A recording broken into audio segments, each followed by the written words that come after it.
Salut Fred, bonne année, Hello, hello, bonne année, ouais, bonne année à tous. meilleurs vœux, la santé, surtout la santé, le Covid, Absolument. etc. Ouais, sans 335 le 000 Covid. cas. Ok, bah c'est bien, on va faire un épisode sur les statistiques du coup du Covid, C'est ou ça. pas. Non, alors on voulait commencer cette année en parlant des tendances de consommation en 2022. Alors tendance, prédiction, est-ce qu'il faut forcément aller dans les tendances? Est-ce que ça revient pas tous les 15 ans, etc. Ça, c'est vraiment la grosse question.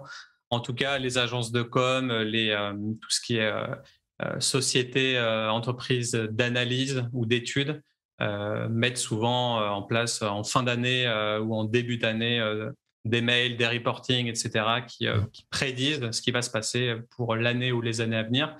Et cette année, j'ai décidé de le faire avec Studio Black Sound, où en fonction de ce qu'on a vu ensemble avec The Bottlefield Show, avec Super Potion, etc., tous les blogs, tous les articles qu'on a pu lire le long de l'année en 2021, voir un petit peu ce qui pouvait se passer sur 2022.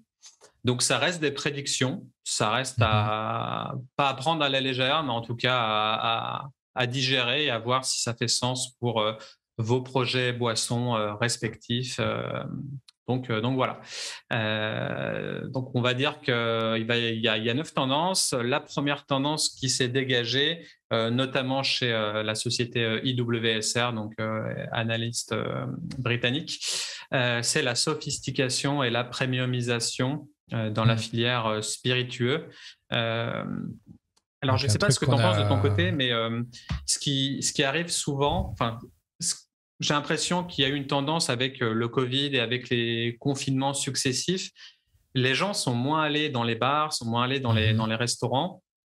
Et du coup, c'est comme s'ils avaient peut-être plus d'argent à dépenser dans des produits premium ou super premium, parce qu'au final, quand on va dans un bar, on passe un bon moment entre amis, etc., mais on paye ultra cher un spiritueux, un champagne, une bière, etc.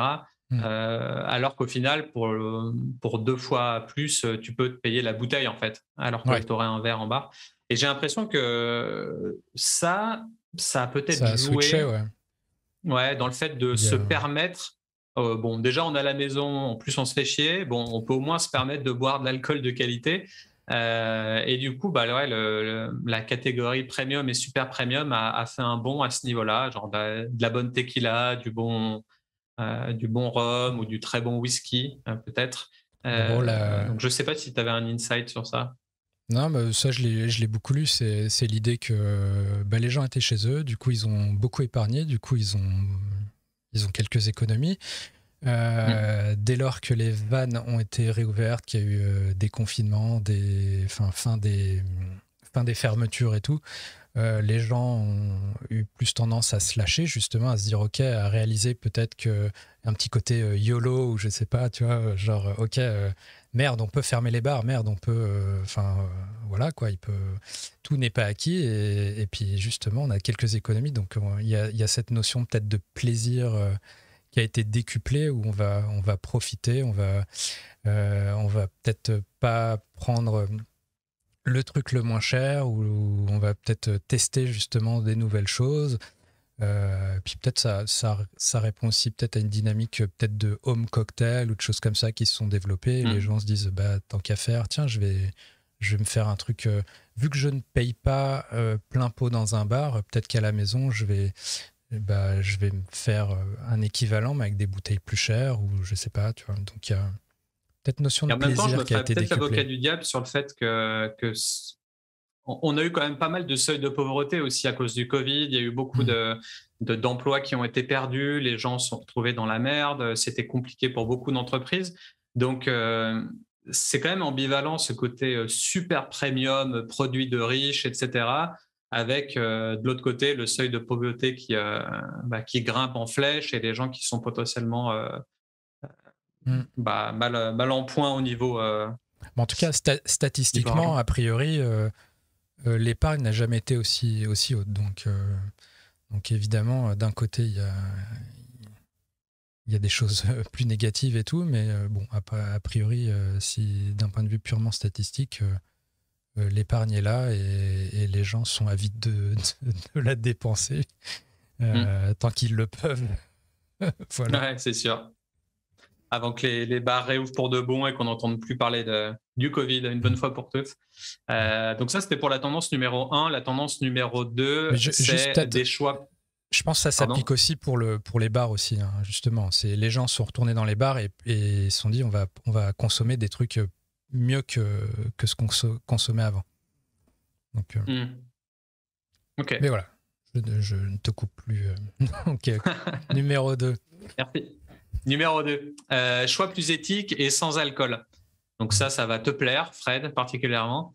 Ouais, on continue à créer des produits de plus en plus... On va dire que la technologie nous permet de créer des produits sans alcool, avec de la meilleure qualité, etc. Enfin, en tout cas, il y a un côté technologique qui fait que la création de produits sans alcool évolue et les produits deviennent de plus en plus qualitatifs à ce niveau-là. Et puis, on a aussi une mouvance des choix éthiques. Donc, les gens veulent faire attention à leur impact environnemental, à leur empreinte carbone.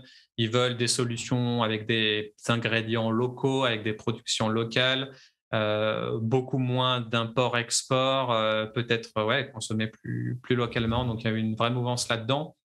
Les gens ont des composts à la maison, ils font attention à leur consommation de manière générale, ils font attention aux déchets plastiques, à pas consommer trop de plastique, etc. Donc ça, c'est une tendance qui est aussi en hausse. Et alors là, c'est pas forcément 2022, c'est plus 2025, 2030, quoi. Mais en tout cas, c'est comme la plupart des tendances qui vont être présentées aujourd'hui, d'ailleurs. Ça s'inscrit dans les usages actuels.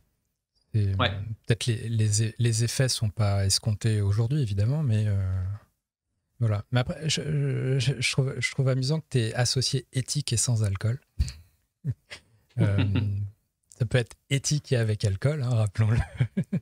Il y a pas de... C'est vrai. C'est pas antonymique. Enfin bref. Je voulais garder à 9 tendances et pas forcément 10. Je sais pas pourquoi ce chiffre me parlait plus. Mais non, je trouvais que, disons que le plus éthique, le côté éthique résonnait avec moi avec ce côté better for you, tu vois. Enfin, ce côté un peu plus healthy, plus sain. Okay. Savoir que les jeunes boivent moins maintenant, etc. Donc, j'associais le côté sain avec le côté éthique. Alors, c'est sûr, peut-être que... Donc, ouais, meilleur pour son corps et meilleur pour la planète. Voilà. Ouais, voilà. Donc après, je ne sais pas si de ton côté, tu voyais aussi une bonne croissance des sans-alcool ou des moins d'alcool, des gins peut-être à 18 degrés, par exemple, ou des vodkas à 18 degrés.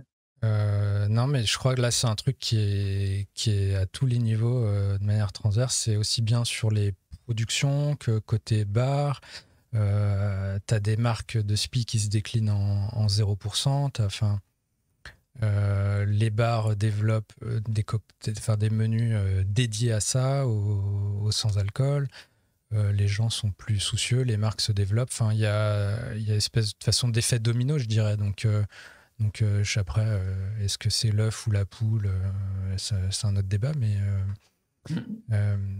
en tout cas, non, clairement, chaque semaine, moi je le vois dans la newsletter, il y a de l'actu qui va dans ce sens, et une nouvelle marque, un nouveau truc, un nouvel entrant sur le marché français, et des nouveaux cocktails basés là-dessus, tout ça est mis en avant, même les alcooliers finalement mettent en avant un côté, je parlais de RSE cette semaine, le côté consommation responsable, donc forcément ils veulent eux-mêmes être sur le créneau, hein, parce qu'ils veulent pas laisser ça à d'autres acteurs, donc clairement, non, il y a une dynamique clairement dans les deux sens.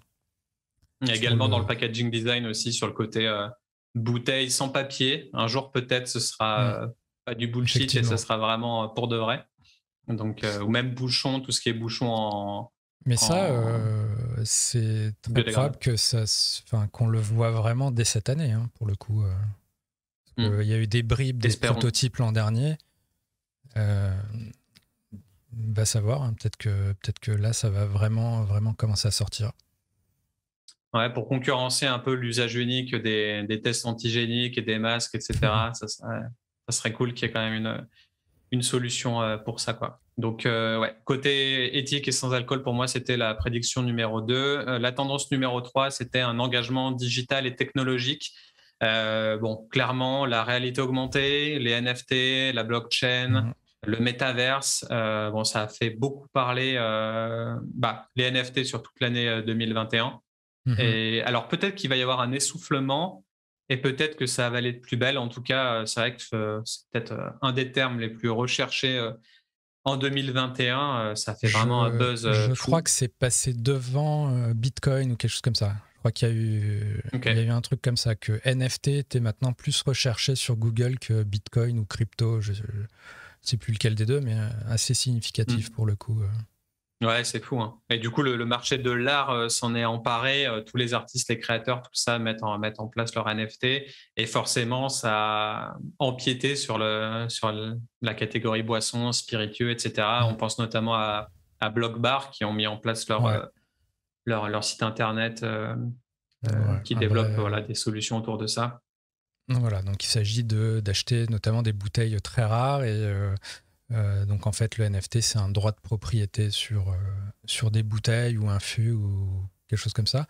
Et Mm. Blockbar, qui est basé à Singapour, je crois, s'occupe du stockage. euh, et on peut revendre son NFT, on peut faire de la spéculation pure et simple et revendre son NFT de bouteille très rare, ou demander à ce qu'on nous l'envoie par la poste pour la déguster ou simplement la regarder si ça nous fait kiffer. Mais ouais, Mm. c'est clairement ça se développe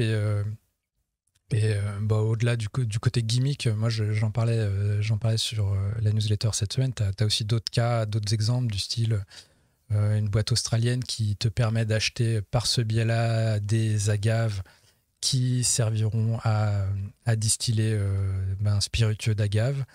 Donc tu es propriétaire d'agave et tu peux aussi revendre ta propriété à quelqu'un d'autre au plus offrant ou quoi. Ou aussi une distillerie cambodgienne qui vend des fûts comme ça, des Mm. fûts de rhum. Donc il y a, au-delà de simplement des JPEG, comme ça fait un peu la une, Des gifs. ouais, des GIFs ou des GIFs, selon le dogme.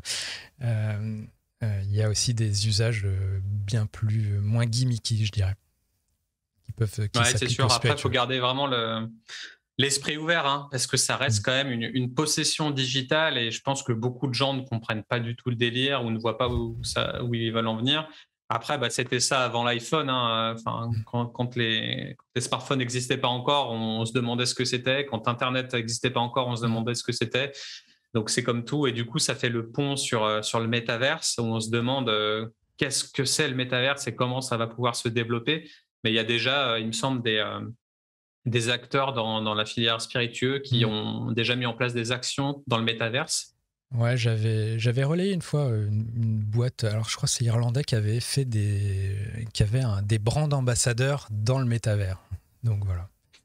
Euh, Concrètement, je pense que ça reste assez RP aujourd'hui, hein, parce que je ne sais Mm. pas quel barman allait rencontrer cet ambassadeur virtuel. Mais voilà, mais bon, ça bouge et en fait, en gros, faut se dire que potentiellement, on est peut-être aujourd'hui, par rapport à toutes ces questions-là, là où on en était vis-à-vis d'Internet en 95, quoi, ou en 98. Ouais, carrément. Donc Ouais, ça évolue effectivement, très vite, hein. Je pense oui. à 5 à 10 ans. Il y a des marques aussi, alors je ne sais plus exactement, mais une autre marque de spiritueux qui ont mis en place, je crois, des t-shirts digitaux. Donc, c'est des Mhm. t-shirts que tu peux porter exclusivement dans le métaverse. Et ils avaient fait une campagne de pub. Alors, on mettra le lien en description D'accord. si jamais on retrouve. C'était une marque de rhum ou enfin quelque chose de connu en tout cas.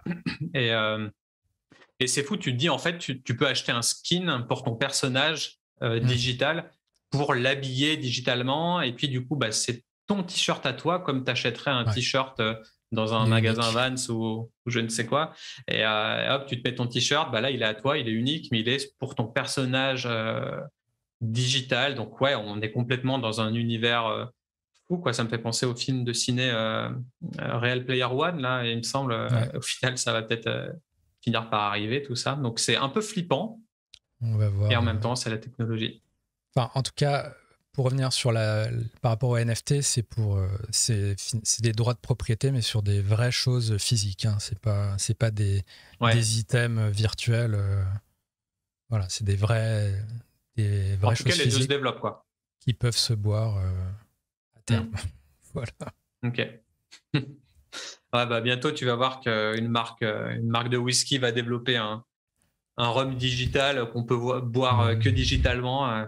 Il va y avoir des trucs chelous à mon avis, mais bon, ça va bien finir par avril, j'espère uniquement. Ouais, carrément. Et oui, pour finir, il y avait là aussi tout ce qui est réalité augmentée. On avait pu le voir déjà il y a 1 ou 2 ans. Il y avait Bombay Sapphire qui avait fait ça sur ses étiquettes. Il y avait 19 Crimes, les vins australiens, qui avaient fait ça sur leur étiquette. Donc, on scannait l'étiquette avec notre portable et leur application, et puis on voyait les prisonniers qui sont sur l'étiquette qui se mettaient à parler à travers nos téléphones. Donc, c'était assez populaire, bien que le vin était dégueulasse. C'était une expérience assez folle. Donc, je pense que la fermeture des bars et des endroits physiques, enfin le fait qu'on est un peu moins dans des lieux physiques, a peut-être un peu freiné cette tendance, mais c'est quand même en voie d'expansion. Ensuite, on avait tendance numéro. Peut-être juste conclure, il y a aussi, j'ai cru voir qu'il y avait des bars qui avaient développé aussi ça pour des menus un peu en réalité augmentée, où carrément tu scannais ton cocktail avec ton téléphone et tu avais la garniture qui s'animait ou ce genre de choses. Donc les usages sont assez multiples. Multiples et intéressants. Ok. Ensuite, en tendance numéro 4, on a les expériences sociales et inclusives, donc le fait que le spiritourisme, tous les événements pop-up, les festivals interactifs, etc., encouragent les gens à tester de nouvelles choses, donc de nouvelles cuisines, de nouvelles manières de consommer, de nouveaux produits, etc. Peut-être que d'ailleurs, on peut encore insuffler un peu de technologie dedans avec certaines expériences en réalité virtuelle, la VR qui prend aussi le pas sur certains événements digitaux, physiques ou figitaux du coup. Ça existe vraiment ça? Le mot? Le mot digital, ouais, c'était la box mixology, l'orchestre, pareil, ils utilisent ce terme-là, et c'est un terme que j'ai vu 1 ou 2 fois dans des blogs, ouais. Ce mix digital et physique. Et puis on a aussi également le côté accord mets et boissons dans le côté CHR, cocktail, etc., qui est assez intéressant. Enfin, il y a de plus en plus d'accords mets boissons un peu fous, un peu insolites, qui changent avec. On a tellement de catégories de boissons, ce qui sera une autre tendance pour plus tard, qui fait qu'au final, on peut faire du pairing avec des apéritifs et des cuisines, et ça peut faire des choses gustatives très intéressantes. Donc, les expériences sociales et inclusives, c'est le numéro 4. Pour revenir sur le côté spiritualiste, je pense que c'est aussi dans la même dynamique que le côté premiumisation, un côté ou de se faire plaisir aussi, et d'aller vraiment découvrir. Et je lisais un autre article de tendance qui disait que ça va exploser, que c'est vraiment un truc cool. Et le spiritourisme le spiritourisme. Et je pense même en France, hein, c'est pas une tendance anglo-saxonne ou quoi, c'est vraiment en France, il y a des trucs. J'ai même été contacté pour un salon qui se monte pour 2023, dédié au spiritourisme, donc à suivre. Et pour peut-être faire le point avec le digital avant, il y a aussi, je pense qu'il y a eu pas mal de choses qui se sont développées justement sur le côté VR, de faire des visites comme ça. Donc il y a vraiment, enfin, clairement, il y a le trend, lui, il est bien lancé, celui-là, je pense. Il n'y a pas eu une distillerie en Chine là qui a fait un truc. C'est pas Pernod Ricard Si. Pernod Ricard, quand ils ont annoncé là, le lancement, l'inauguration de leur distillerie chinoise, qui s'appelle The Yuan, je crois. Il y avait un site avec une visite virtuelle, donc on pouvait vraiment se plonger dedans. C'était très bien fait. Tu pouvais aller à gauche, à droite et visiter vraiment comme si tu étais sur place, voir les cuves, voir l'ensemble du truc. Alors, je suis assez sans y sceptique de être. la cible de ce genre de site web parce que autant c'est des sites hyper geeky, donc c'est pas une cible vraiment pour les seniors. Mhm. Et en même temps, c'est plus les seniors qui seraient intéressés pour aller scruter ce qu'il y a dans chaque truc. Donc, Bah, je honnêtement, moi, pense je qu'il y a un passe entre-deux. 2 secondes sur ce genre de site-là. Je sais pas si toi, tu prends le Alors temps moi, de visiter digitalement. moi, je l'ai regardé, ouais, parce que bah, forcément, t'as le communiqué, tu vois le truc, enfin, c'est une curiosité, quoi. Tu dis quoi? Il y a une distillerie de whisky en Chine et tout, c'est. Ouais. Et le fait qu'on te propose de l'avoir, enfin, je sais pas. Moi, du coup, j'ai fait le truc. Je sais que il y a Jack Daniel, je crois, qui avait fait un truc, une possibilité de visiter virtuellement sa distillerie. Je pense que Buffalo Trace a fait pas mal de trucs un peu qui mêlaient justement à digital et physique. Enfin voilà. Mais moi, je pense. Alors, je sais pas. Mais je pense qu'il y a un entre-deux, en gros, entre les générations que tu cites, entre les seniors enfin, bah, peut-être que je suis pile J'ai pris poil les deux entre les extrêmes, deux. j'avoue. Et peut-être que c'est pour ça que j'ai regardé. Mais ouais. Après, rien ne remplacera le physique et c'est pour ça que je crois vraiment fort que c'est quelque chose qui, pour le coup, va vraiment exploser. Il n'y aura pas une distillerie qui pourra se permettre de ne pas faire visiter ces locaux. Enfin bref, c'est Ouais. Et ça un reste vrai. certains incontournables de pays ou régions, hein. Là, je vois à Tahiti, par exemple, tu vas sur l'île de Montréal, l'île sort de Tahiti, bah, il y a la visite de la distillerie qui font le rhum Manutea. Mhm. Quand tu vas sur d'autres îles à côté, tu as des visites de distilleries qui font partie du circuit lagon, plongée, etc. Bah, tu as la distillerie de rhum de Wainé ou de Bora Bora ou de Mopiti. Enfin, tu as plein d'îles comme ça et il y a toujours une distillerie. Alors, on va savoir pourquoi il y a une distillerie et rien d'autre sur l'île. C'est assez drôle aussi. Mais en tout Pour des raisons de cas, ouais, ça sécurité. fait partie de. Peut-être. Mais en tout cas, ouais, c'était pareil en Australie. Il y a toujours des visites de vignobles ou de distilleries ou de brasseries même. Et c'est vrai que c'est intéressant. Et ça renforce le storytelling aussi, hein. Parce Hum. qu'on parle toujours de storytelling, de parler de son histoire, de parler de ses traditions, etc. Si tu fais pas visiter les lieux, si tu montres pas qu'est-ce que tu utilises, quel genre d'alambic tourne, etc., Ben, ça nuit à ton image. Donc il faut montrer tout ça, il faut partager. je pense sur le craft, et il y avait un chiffre assez hallucinant aux US, c'est que quand il y a eu les confinements et tout, c'est qu'il y avait des distilleries qui, clairement, genre 80% de leur chiffre d'affaires reposait sur cet élément-là, quoi, parce que c'était pas. Ils dépendaient surtout des visites et des gens qui achetaient sur place et tout, donc Mm. clairement à pas négliger. Et puis ceux qui ne le faisaient pas, je pense, enfin, tu réalises que c'est un super moyen effectivement, de faire ton storytelling et puis de vendre quelques bouteilles au passage. Donc, tout le monde est content. Ouais, bah, de toute façon, tu as ton parcours, hein. Tu arrives, tu Voilà. rentres, tu vois un petit peu les chaînes de production et à la fin, tu finis par une dégustation et par un achat de produits. Enfin, c'est le circuit classique, quoi. Mais en tout cas, ouais, pas mal d'expériences et de plus en plus inclusive et sociale. Tendance numéro 4. La tendance numéro 5 pour mon studio, c'était des recettes hors normes ou simplissimes. Donc, on se posait la question justement dans un de nos podcasts, Mm. à avoir trop de catégories de boissons, etc. Est-ce qu'on s'y perdait pas? Et est-ce qu'un jour, on reviendrait pas aux bases de chaque produit, de l'essence de chaque liquide? Et quand j'ai interviewé Théodore Beccard de Brewing Theory pour Super Potion, c'est un épisode qui a d'ailleurs super bien marché. C'était sur les tendances 2022 des brasseries. Donc, on s'est particulièrement intéressé au côté brassicole plus que filière spiritueux. Mais en tout cas, il y avait des choses intéressantes qui, euh, qui étaient mentionnées. C'était le fait de continuer des expérimentations folles. Là, dans le côté Mhm. bière, on a enfin, c'est vraiment des recettes culinaires, quoi. C'est des produits super raffinés ou super what the fuck même. Enfin, quand on mélange une IPA avec de la mangue, de l'avocat, etc.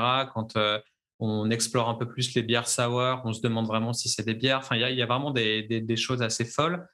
Et dans tout ce panel de bière geek où on peut avoir une recette par semaine et du coup faire 100 recettes ou 54 recettes par an. Au final, on peut se demander, mais est-ce qu'on n'en ferait pas une seule, quoi? Donc, Mm. est-ce qu'on ne serait pas soit too much, soit une et rien d'autre? De spécialiser Et vraiment. spécialisés vraiment.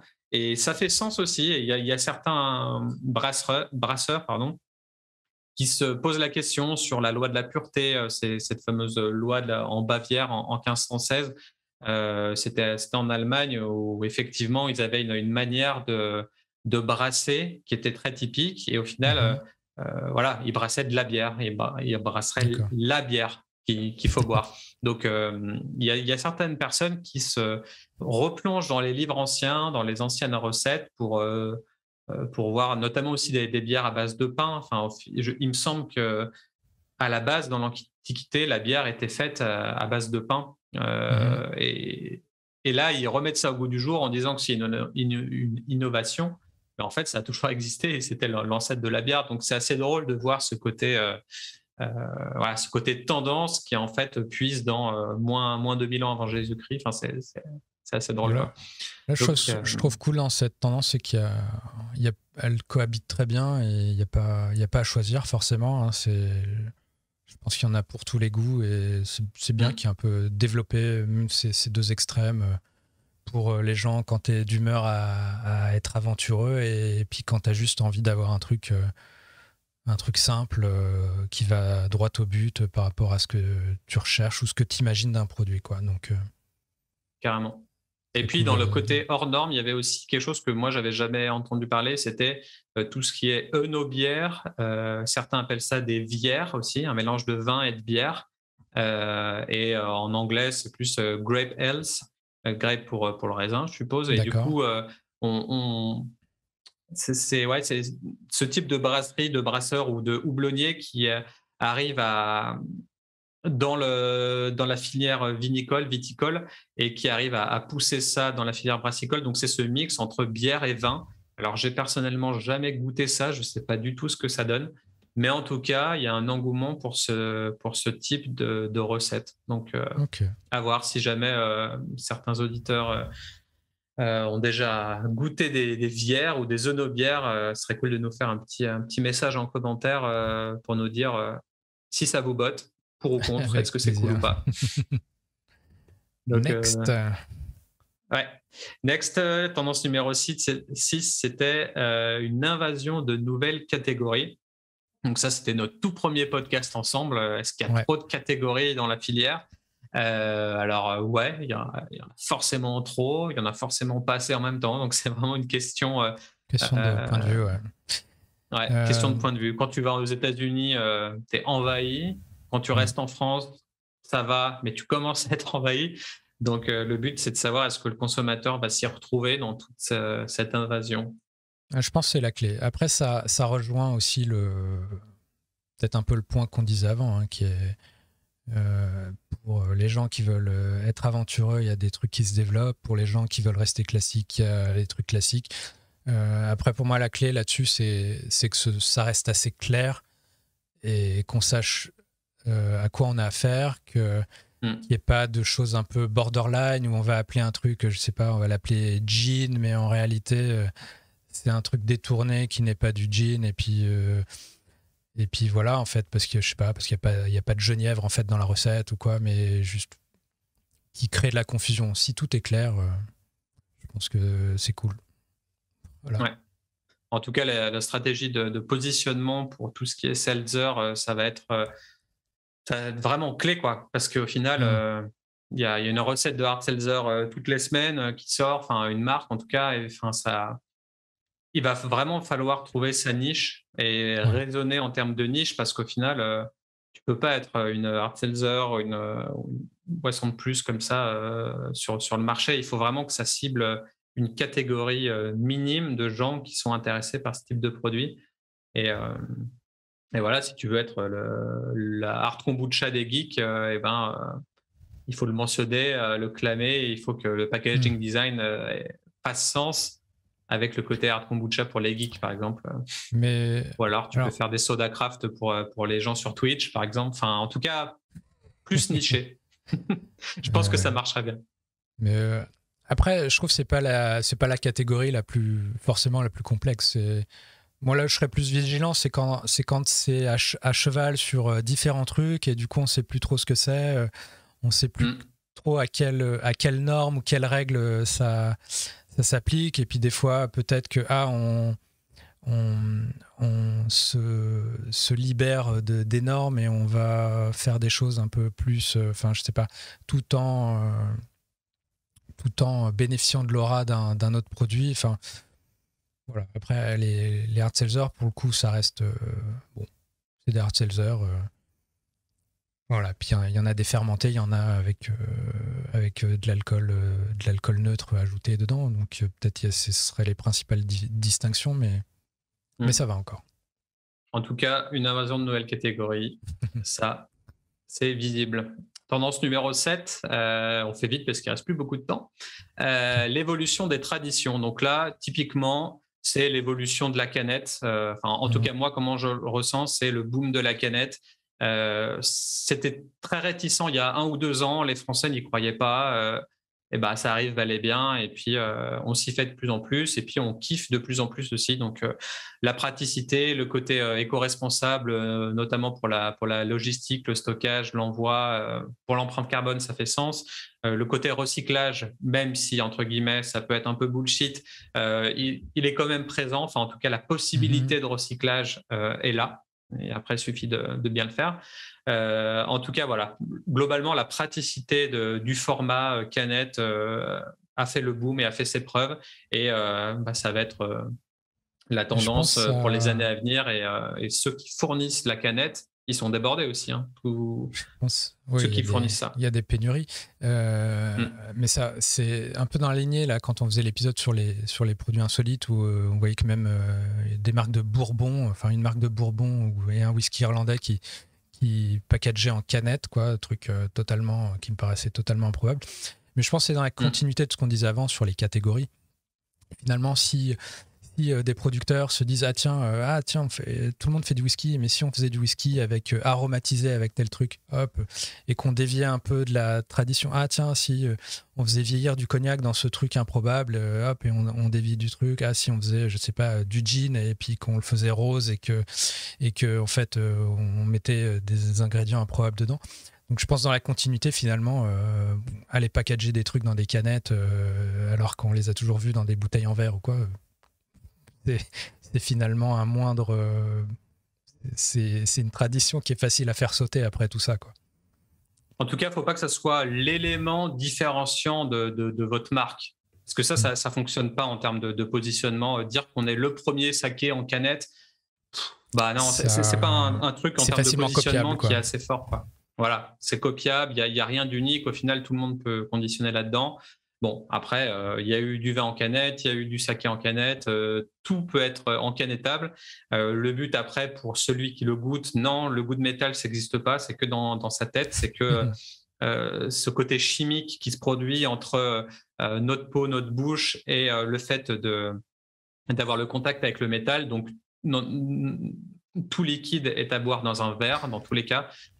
Sauf pour le truc si tu t'en fous et t'es dans un pique-nique et que t'as envie de picole juste et que voilà.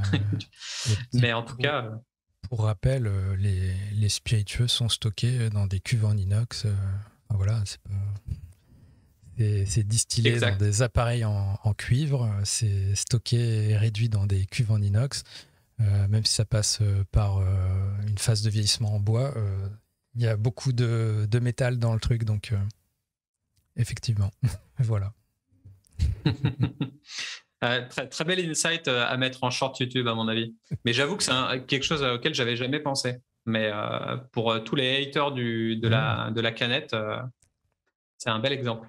En tout cas, voilà pour la tendance numéro 7. Next. Tendance numéro 8, les boissons infusées au cannabis. Ça, on va pas vous faire un dessin, le CBD, pas encore le THC en France, mais en tout cas le CBD, c'est un gros boom depuis 1-2 ans. Tout le monde ne parle que de ça aussi. Et pour moi, c'est assez logique que le côté CBD cannabis fasse un peu son apparition dans la filière boisson. Pour moi, c'est un peu le lien avec le tabac et l'alcool, etc. Enfin, je trouve que ça fait sens de parler de cette filière CBD dans dans tout l'univers boisson et spiritueux. En tout cas, selon la société d'analyse Headset.io aux États-Unis, il y a vraiment une augmentation des ventes de 40,3% en 2020, donc beaucoup plus qu'en 2019. Là, ça se base uniquement aux États-Unis, par contre, donc sur les produits au THC également. Hâte de voir ce que ça donne en France. En tout cas, c'est un peu sur toutes les lèvres. Je suis quand même curieux par rapport au SPI parce que moi, dans mon esprit, a priori, c'est deux choses que tu peux pas associer. C'est pas de la drogue, voilà, hein. Oui, je parle sur le CBD, mais j'ai le sentiment. Alors, je sais qu'apparemment, il y a quelques années, il y a Pernod Ricard, il y a Diageo qui se sont intéressés au truc. Il y a c'est Constellation Brands, quoi, qui est propriétaire d'un gros truc au Canada, leader, qui cultive tout ça. Quand Monster Energy veut fusionner avec telle boîte, bon, c'est des rumeurs pour l'instant, mais c'est clairement c'est parce qu'il y a aussi cette porte d'entrée et comment on parlait des catégories, machin, tout ça, tout se mélange un peu. Mais il me semble quand même que ça reste cantonné peut-être à des produits plutôt sans alcool. Là, je relayais. La plupart du temps, ils veulent faire ressurgir ce côté bien-être, etc. Donc, du coup, il y a un rapport avec le sans-alcool. Parce que, par exemple, je crois que c'est Silent Pool qui a été attaqué parce qu'ils avaient fait une association un peu entre leur gin et puis des trucs au Colorado de cannabis et tout. Et le fait d'associer les deux, ça passait pas du tout. Là, j'ai vu passer une pub avec l'actrice Kate Hudson qui a une marque de vodka et qui a fait elle a fait une pub avec un truc de cannabis infused, de social tonic, enfin un truc. Je sais pas. J'ai vu passer ta news. Ouais. Mais visiblement, ça prêtait à sourire comme ça, mais que finalement, il y avait peut-être un vrai engagement de l'actrice dans ce truc-là, que c'était un peu touchy parce que associer vodka avec un truc qui dit cannabis infused, c'était peut-être même, tout simplement légalement pas possible, quoi. Donc, à suivre. Je pense à prendre avec des pincettes, à voir ce qui peut se passer sur ça, mais effectivement, c'est vraiment un duo un peu clash, quoi. Voilà, ça paraît explosif comme ça. Ouais, c'est clair. Il manque plus qu'à rajouter les armes avec, et puis on a le trio gagnant, quoi. Je pense s'il y a des barman qui nous suivent, qui s'amusent pas à faire des mélanges comme ça, quoi. Voilà. En tout cas, il y a des belles boissons au cannabis. Là, je pense notamment à Baga Boisson, avec qui j'avais fait un podcast aussi dans les premiers podcasts Super Potion. Et puis après, d'autres que je connais pas forcément, mais en tout cas, je pense à eux en principal. Voilà, évolution du cannabis en 2022, horizon 2025. Et pour la dernière tendance, ça c'était plus quelque chose qui me tenait à cœur personnellement et que je voyais apparaître dans beaucoup de blogs design. C'est vraiment l'irrévérence de la génération Z. Et je crois que j'avais eu ça sur The Die-Line et notamment pour Tank Garage. Donc c'est un vignoble, c'est une marque de vin. Il me semble qu'ils doivent être aux États-Unis. Et en fait, ils ont vraiment un branding vraiment what the fuck. Il y a des étiquettes dans tous les sens. Il y a même un doigt d'honneur sur une étiquette. Il y a un côté... la manière dont les photos sont prises, etc., les packshots sont entourés de sucettes dans tous les sens, de bonbons, etc. Enfin, il y a vraiment un côté, je trouve, audacieux et un peu on s'en fout en fait et on tripe. Et du coup, pour moi, c'est vraiment une tendance qui arrive. Ça, mais quand même mêlé avec le côté engagement pour des marques militantes et à action, des marques responsables, parce qu'il y a beaucoup de jeunes de moins de 25 ans qui disent soutenir ce genre de marque-là. Et quand on voit toutes les toutes les marques, toutes les startups qui se lancent sur les plateformes de crowdfunding, qui se BankBank, Ulule, etc. On peut voir qu'en fait, tu as le mot responsable ou engagé à chaque fois dans le titre de la marque qui est en train de se lancer. Et donc, ça fait du buzz et en même temps, ça sert à la planète, quoi, et aux consommateurs. Donc, c'est important de soutenir ça. Donc, si c'est sincère, il y a vraiment ce côté-là, quoi. Tout va bien. Ouais, je pense que c'est sincère. Je pense que les jeunes d'aujourd'hui, ils sont vraiment sincères sur leur démarche et ils veulent que le monde change. On leur laisse un monde de merde. Hein. Donc, il faut vraiment prendre le pas dessus et arriver à inverser la tendance. Et donc voilà, une audace assez punk, un côté un peu démesuré, un peu irrévérent. Et en termes de typographie, moi, je pouvais voir aussi un bon engouement pour les typos, ce qu'on appelle les typos display. Donc, c'est vraiment ces typographies énormes et un peu alambiquées, un peu insolites. Voilà, pas un truc à la Google, pas un truc à la Airbnb, pas un truc à la Apple, mais vraiment quasi des typos illisibles qui rajoutent un peu de funk et de grooviness. Comme mon logo, on en reparlera bientôt. Et voilà. Et puis un délire un petit peu, une mouvance 90, je trouve. Je ne sais pas si tu l'as ressenti. Et il y a certains packaging qui se remettent un peu à des stickers, comme si tu collais des patchs, ou alors ce côté un peu nostalgique des années 90 avec des couleurs. Si, carrément. Et ouais, peut-être un peu dans la continuité de la vague, je sais pas, tous les trucs un peu Retour vers le futur, Stranger Things et tout, mais qui du coup passent d'une décennie et on passe des années 80 aux années 90, quoi. Ouais. Carrément. Mais je pense que c'est dans la continuité de tout ce qu'on a dit avant, hein, le côté catégorie, ça part c'est freestyle, on fait des canettes, même si ça se faisait pas pour telle ou telle catégorie. Donc finalement, ça conclut bien. Tout s'entremêle un peu. Comment ? Tout s'entremêle un petit peu au final. Voilà, ça conclut bien. Finalement, tout est cohérent. Et voilà. Voilà. Donc en gros, toutes ces tendances, elles ont dans l'incohérence été parfois. Ah pardon, je t'ai coupé.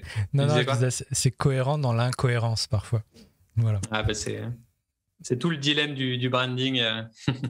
Et au final, tout ce... Alors, j'ai réalisé une infographie que vous pouvez retrouver sur le site internet, sur le blog de Studio Black Sounds, donc blacksoundsdesign.com/blog. Il y aura le lien en description. Et on va dire que toutes ces tendances ont été inspirées par des articles de l'IWSR, de The Drinks Business et de The Spirits Business, et également la newsletter de Fred et Super Potion. Donc voilà, donc il y a pas mal d'images sympas, d'images un peu ancestrales en mode gravure sur cette illustration. Donc je vous invite à la partager un peu partout si vous voulez, à couper des bouts, à faire des screenshots, à en faire ce que vous voulez. En tout cas, c'est dispo sur le site web. Et puis voilà, c'était les tendances boissons et spiritueux pour le 2022. Et si vous en avez une 10e à partager, n'hésitez pas. Et moi-même, alors, j'en ai relayé quelques-unes dans la newsletter, donc sur distinous.com, si vous voulez aller checker ça. Aller plus loin, voir sur les références de Ludovic aussi, voir un peu même sur des tendances plus spécifiques à des catégories comme le gin ou comme le whisky. Enfin, il y a pas mal de prédictions et puis on pourra faire le point dans 11 ou 12 mois pour voir qu'est-ce qui s'est réalisé ou pas du tout. Voilà. Ouais, je pense qu'on va en reparler un petit peu dans les futurs épisodes aussi, parce qu'il y a pas mal de reporting qui ont été faits sur telle ou telle tendance, etc.